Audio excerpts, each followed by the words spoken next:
तो यहाँ पर मैं उम्मीद करता हूँ आपने ये न्यूज़ हेडिंग कहीं ना कहीं पढ़ा ही होगा, जैसे Piramal group acquires DHFL for total consideration of ₹34,250 crore rupees.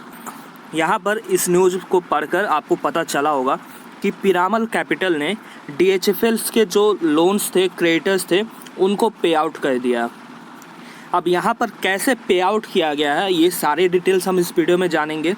साथ में हम यहाँ पर एक सीख लेंगे कि अगर इन केस आप अगर NCD इन्वेस्टर्स है और कोई कंपनी डिफ़ॉल्ट करती है तो आपके साथ क्या हो सकता है और आपके जो इन्वेस्टमेंट अमाउंट है उस पर कितना रिटर्न एक्सपेक्ट किया जा सकता है डिफ़ॉल्ट के केस में।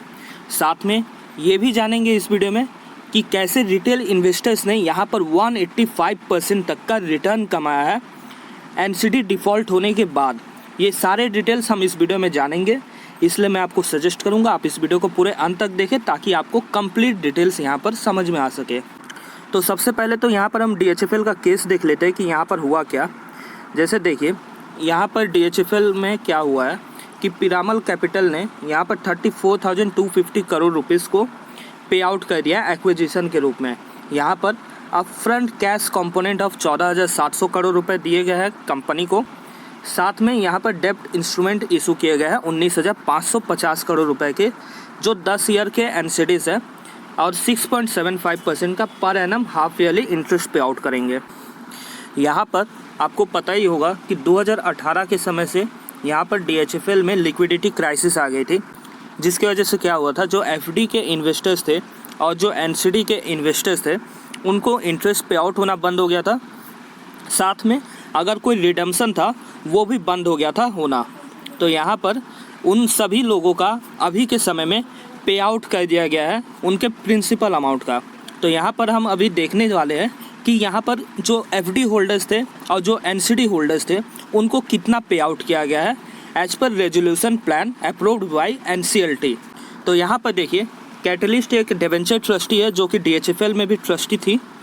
यहाँ पर DHFL के जो NCD होल्डर्स है और जो FD होल्डर्स है उन सबको पे आउट कैटलिस्ट करा रही है एसेट्स को सेल करके पिरामल कैपिटल हाउसिंग फाइनेंस को। तो यहाँ पर देखिए कैसे प्रिंसिपल का रीपेमेंट किया गया है इन्वेस्टर्स को। The settlement of claims of NCD and FD holders of DHFL as per order dated 7/6/21 honourable NCLT has been calculated by advisor of committee of creditors. The payments have been made by credit to bank accounts and demat accounts as case may be. In case bank account details are not available or incorrect, they are being paid by way of demand draft and being sent to their registered address by speed post. यहाँ पर इस document को आपको पढ़कर समझ में आ रहा होगा कि जो NCD होल्डर्स थे और जो डिपॉजिट होल्डर्स थे उन सभी का पेमेंट कर दिया गया है। अब जैसे यहाँ पर देखा जाएगा कि कितना पेमेंट किया गया है तो आप देखकर चौंक जाएंगे यहाँ पर, और आपको पता चलेगा कि क्यों मैं अनसिक्योर्ड NCDs को प्रीफर करने से मना करता हूँ। यहाँ पर हमेशा मैं बोलता हूँ कि आप सिक्योर्ड NCDs की तरफ जाएं ताकि आपका प्रिंसिपल अमाउंट सेफ रह सके। यहाँ पर आए दिन कई सारे NCDs आते हैं जहाँ पर अनसिक्योर्ड NCDs में कंपेयर टू सिक्योर्ड NCDs ज़्यादा इंटरेस्ट प्रोवाइड किया जाता है, और हमेशा मैं आपको बताता हूँ कि ज़्यादा इंटरेस्ट के बदले में आपको ज़्यादा रिस्क भी लेना पड़ता है। तो ये मैं क्यों बताता हूँ ये अभी आपको DHFL के केस से पता चल जाएगा। जैसे देखिए यहाँ पर अनसिक्योर्ड NCDs आप जैसे देख पा रहे हैं, अनसिक्योर्ड NCDs जहाँ पर कोई भी चीज़ कोलैटरल के रूप में नहीं रखी जाती है डिबेंचर ट्रस्टी के पास। यहाँ पर जो अनसिक्योर्ड NCD होल्डर्स है उनको 1.25% of admitted claim in cash मिला है। मतलब जो भी एडमिटेड हुआ होगा क्लेम प्रिंसिपल अमाउंट का और इंटरेस्ट पेमेंट का, उस टोटल अमाउंट का 1.25% यानी कि 100 रुपये में 1 रुपये 25 पैसे मिल रहे हैं इन्वेस्टर्स को। और यहाँ पर जो DHFL के FD होल्डर्स थे जिन्होंने अपना पैसा फिक्स डिपॉजिट के रूप में DHFL में जमा किया था, उनको यहाँ पर 23.08% का एडमिटेड क्लेम मिल रहा है। मतलब आप समझ पा रहे हो कि 100 रुपये का अगर आपने FD किया तो यहाँ पर 77 रुपीज़ हवा में उड़ गया, और आपने अगर अनसिक्योर्ड NCDs में पैसा इन्वेस्ट किया तो आपका 98.75% पैसा हवा में उड़ गया। आप यहाँ पर देखकर समझ पा रहे हो कि 1% एक्स्ट्रा इंटरेस्ट कमाने के चक्कर में अनसिक्योर्ड NCDs में पूरा कैपिटल राइट ऑफ हो चुका है आपका। अब जैसे देखते हैं यहाँ पर जो सिक्योर्ड एफडी होल्डर्स है उनके साथ क्या किया गया। तो यहाँ पर देखिए सिक्योर्ड एनसीडी होल्डर्स को यहाँ पर 4 कैटेगरी में डिवाइड किया गया।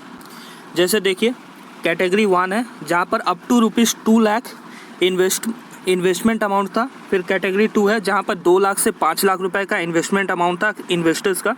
फिर कैटेगरी 3 है जहाँ पर 5 लाख से लेकर 10 लाख रुपए इन्वेस्टमेंट अमाउंट था इन्वेस्टर्स का। और कैटेगरी 4 है जहाँ पर एनआरआई का इन्वेस्टमेंट किया गया था इन सिक्योर्ड एनसीडीज में, जो कि अबव 10 लाख रुपए था। तो यहाँ पर देखिए यहाँ पर कैटलिस्ट की तरफ से कैसे पेमेंट किया गया as per approved by NCLT. यहाँ पर अगर कोई इन्वेस्टर जिसका 2 लाख रुपए तक का पैसा था तो उसे 100% तक का पेमेंट कर दिया गया। मतलब आप समझ पा रहे हो, प्रिंसिपल अमाउंट का 100% यहाँ पर पेमेंट कर दिया जा रहा है। हो सकता है इंटरेस्ट का लॉस हुआ हो, लेकिन जो प्रिंसिपल था उसका 100% पेमेंट कर दिया गया है। ये काफ़ी ज़्यादा इम्पॉर्टेंट पॉइंट हो जाता है, ये आप बात ध्यान में रखना। फिर कैटेगरी 2 के जो इन्वेस्टर्स थे उनका अगर 2 लाख से 5 लाख रुपए तक का इन्वेस्टमेंट था तो उनको 43.82% का प्रिंसिपल का रीपेमेंट किया गया।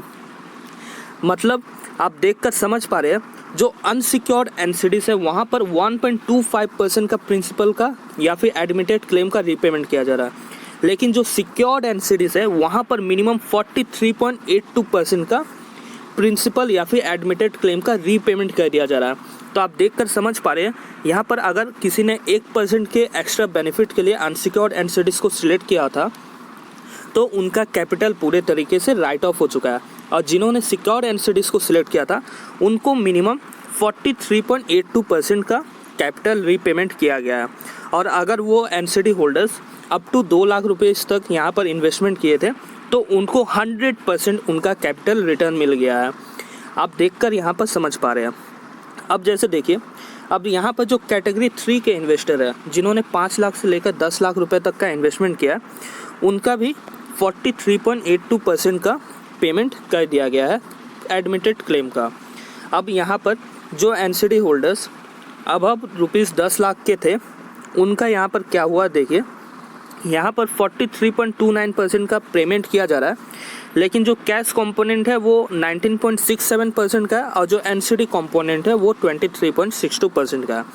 मतलब इतने रुपए का कैश यहाँ पर पेमेंट कर दिया जा रहा है अकाउंट में और इतने रुपए का एनसीडीज क्रेडिट कर दिया जा रहा है डीमेट अकाउंट में। तो ये हो जाता है सिक्योर्ड एनसीडीज के साथ। तो आप देखकर समझ पा रहे हैं अनसिक्योर्ड एनसीडीज के बदले में सिक्योर्ड एनसीडीज कितने ज़्यादा सेफ हो सकते हैं। ये मेरे जो पुराने सब्सक्राइबर्स हैं उनको ये जानना काफ़ी ज़्यादा इम्पॉर्टेंट हो जाता है, क्योंकि पुराने जो सब्सक्राइबर्स वो मेरे वीडियो से इन्फॉर्मेशन लेकर अपना पैसा एनसीडीज में इन्वेस्ट किया है, तो ये डिटेल उनके लिए काफ़ी ज़्यादा इन्फॉर्मेटिव हो जाता है। और या फिर आप फ्यूचर में इन्वेस्ट करने की सोच रहे हैं तो आपके लिए भी ये डिटेल काफ़ी ज़्यादा इम्पॉर्टेंट हो जाता है।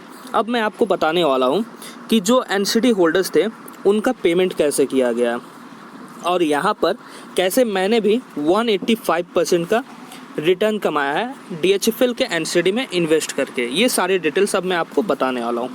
तो यहाँ पर कैसे मैंने 185% का रिटर्न कमाया, ये जानने के लिए आपको एक छोटा सा काम करना पड़ेगा। आपको कमेंट सेक्शन में या फिर डिस्क्रिप्शन में एक लिंक मिलेगा जो कि आपको पहुंचाएगा प्ले स्टोर पर, और प्ले स्टोर के थ्रू आप मनी सेट का ऐप डाउनलोड कर सकते हैं। यहाँ पर इस ऐप को डाउनलोड करने के बाद आप सिंपली यहाँ पर रजिस्टर करें और आप इस वीडियो का सेकंड पार्ट चेकआउट कर सकते हैं। यहाँ पर सेकंड पार्ट के लिए मैंने एक छोटा सा प्राइस रखा है, क्योंकि ये इन्फॉर्मेशन काफ़ी ज़्यादा बेनिफिशियल हो सकता है उनके लिए जो एनसीडी में इन्वेस्ट करके अच्छा खासा रिटर्न कमाना चाहते हैं डिफ़ॉल्टेड एनसीडीज़ के थ्रू। तो इसलिए मैं आपको यहाँ पर सजेस्ट करूँगा आप मनी सेट ऐप को ज़रूर डाउनलोड करें और इस वीडियो का सेकंड पार्ट चेकआउट करें।